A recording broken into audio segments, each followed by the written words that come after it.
प्रत्युष आज हिंदुस्थानामध्ये सगळीकडे लीड करत आहे आणि इझिली म्हणजे याच्यामध्ये खूप क्रिटिकल असं काही नाही आहे. इझिली कुठलीही व्यक्ती ज्याचं शिक्षण नाही ती व्यक्ती या बिझनेसमध्ये इझिली काम करू शकते.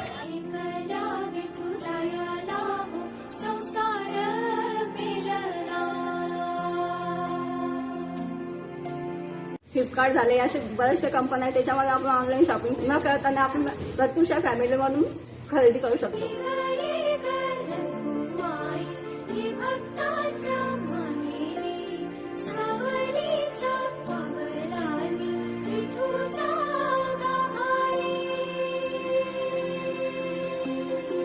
आहे मांडळकर मॅडम म्हणून आहेत ते या ठिकाणी पूर्ण आपलं भुसावळचं जे काही आज वर्किंग आहे ते बघतात.